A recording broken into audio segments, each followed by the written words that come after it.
देखिए, हमेशा महाकाल की बात करते हैं, शक्ति की बात करते हैं, भगवान की बात करते हैं, लेकिन अब लोगों ने देखा उसी महाकाल के परिसर में तूफान आया, भगवान की मूर्तियां धाराशायी हो गई। बाबा महाकाल के महालोक के समय में प्रारंभ में मूर्तियों को जो बनाया गया था वो हमारी एक तरह से गैर पत्थर की मूर्तियां थी। तो चूंकि समय की कमी के कारण से उसको एक जैसे प्लास्टिक टाइप की मूर्ति बनाई गई थी, लेकिन वो चूंकि एक हमारा मॉडल बनाना था कि भगवान शिव का परिवार बताना है। बाबा महाकाल के साथ उनके भगवान गणेश की विभिन्न लीलाएं, उनकी बात आना चाहिए, माता पार्वती की आना चाहिए, कार्तिकेय की आना चाहिए। भगवान शिव के 2 विवाह हुए हैं, एक पहला विवाह माता सती से, दूसरा पार्वती से। तो वो सारा भगवान शिव का परिवार दिखाने के सारे प्रतिमा बना करके वो महाकाल के महालोक का लोकार्पण कराया। लेकिन ये बात भी सही है कि वो प्रतिमाएं हमारे यहाँ जब भी मंदिरों में बनती है वो ठोस पत्थर की या हमारी धातुओं की बनती है। उस दरमियान ऐसा आंधी तूफान आया कि जिसमें हम जैसे कभी कभी भारी भूकंप आता है तो खुले में कुछ भी हो सकता है, लेकिन हम गर्व है कि हमने सारी प्रतिमा बदल करके ठोस पत्थर की बनाने का प्रयास करें। कभी ये झंझट ही खत्म हो जाएगी, लेकिन ये चीज़ें कर। आप मध्य प्रदेश के बारे में बहुत सारी बातें कहते हैं और उनकी बहुत चर्चा होती है। अब मैं आपको रिसेंट एग्जाम्पल बताता हूँ।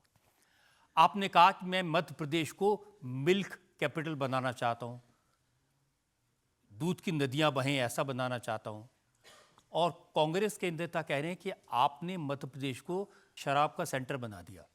आपने तो महिलाओं को शराबी बना दिया। सबसे ज़्यादा शराब मध्य प्रदेश की महिलाएं पीती हैं।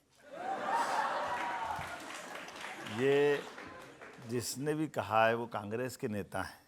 अब मैं कांग्रेस के बारे में क्या कहना चाहूँगा। कांग्रेस के बड़े बड़े नेता बहनों को टंचमाल कहते थे, इसलिए कांग्रेस की दुर्दशा हुई। आंकड़े बता रहा है कि माता बहनें कोई शराब नहीं पीती है। ये तो उनकी रात को नहीं उतरी थी इसलिए वो बोल गए, उनको और कुछ बने था।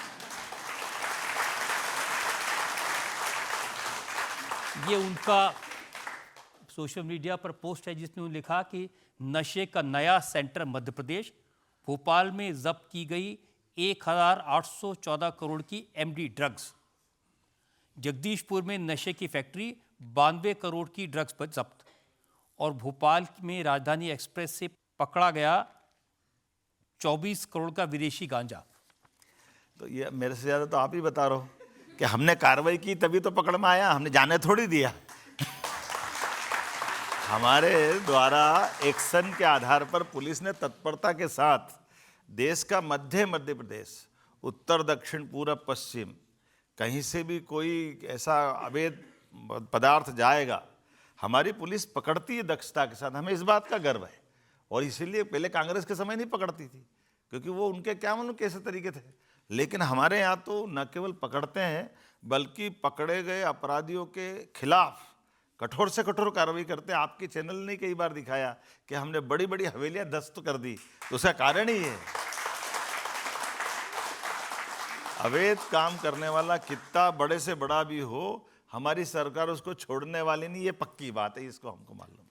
लेकिन क्या इस बात में सच्चाई है कि मध्य प्रदेश में शराब पीने वालों की संख्या बढ़ी है, शराब की तादाद बढ़ी है? देखिए, समाचार पत्रों में आंकड़ा आ गया कि भारत में एकमात्र राज्य है जहां 19 नगरों में शराबबंदी करके हमने हमारी प्रतिबद्धता बताई है कि हाँ, हम शराबबंदी या शराब के सेवन को कम से कम करना चाहते हैं अपने राज्य के अंदर। इसको बढ़ावा नहीं देने वाले, मुझे इस बात का